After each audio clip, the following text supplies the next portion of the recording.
What if the sign God sent you was meant to make you a lion, but you chose to be a wolf?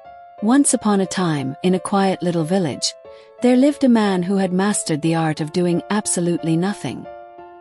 He never worked, never tried, and spent his days drifting from one place to another, always searching for food, but never willing to earn it.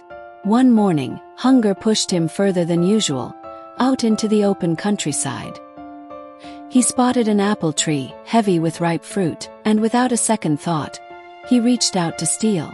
But the moment his fingers touched the branch, a farmer's eyes locked onto him. The lazy man's heart jumped into his throat. He turned and ran deeper and deeper into the forest until the sounds of the village faded behind him. Inside the forest, something stopped him cold. There, sitting quietly between the roots of an old tree, was a wolf, but not just any wolf. This wolf had only 2 legs, no ability to run, no way to hunt, surrounded by dangers on every side. And yet, he was calm, almost peaceful. The lazy man stared, completely puzzled. How was this creature surviving? Then a rustling in the trees. A lion emerged from the shadows, powerful and unhurried, a fresh piece of meat hanging from its jaws. The lazy man scrambled up a tree to save himself, but the wolf could not move. He simply waited, and then the lion gently placed the meat in front of the wolf and walked away. The lazy man could not believe his eyes. He sat hidden in that tree, his mind spinning. God is feeding this wolf, he thought. God has a plan for every creature. Truly, he must have a plan for me too. And so, filled with this new belief, the lazy man found himself a comfortable spot, sat down and waited. He waited for a miracle. He waited for someone to bring him food.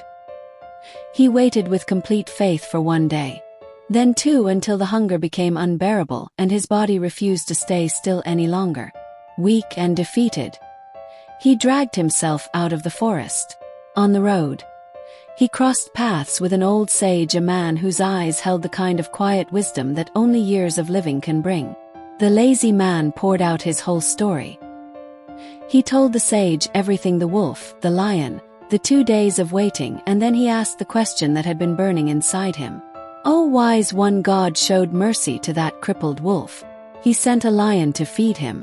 But I waited and waited and nothing came. Why did God not show mercy to me? The old sage listened carefully. Then he looked at the man with gentle but firm eyes and said, "My son, you are right. God does have a plan for everyone. And yes, you were a part of his plan too. But you misread his signs. God did not show you the wolf so that you could sit and wait to be fed. He showed you the wolf so that you could understand his mercy. And he showed you the lion so that you could go out and become one." Sometimes in life we see a sign and we interpret it in the easiest way possible, the way that asks the least of us. But maybe God's signs are not always asking us to rest. Maybe they are asking us to rise. Take a moment, look back at your life. Think about the signs you have received, the moments, the people, the lessons. And ask yourself honestly, have I been living like the wolf or have I been living like the lion? If this story made you think, if it sparked something inside you, then share it with someone who needs to hear it today. And if you want more stories that challenge you, inspire you, and push you forward, like this video and subscribe to this channel, because the best is yet to come.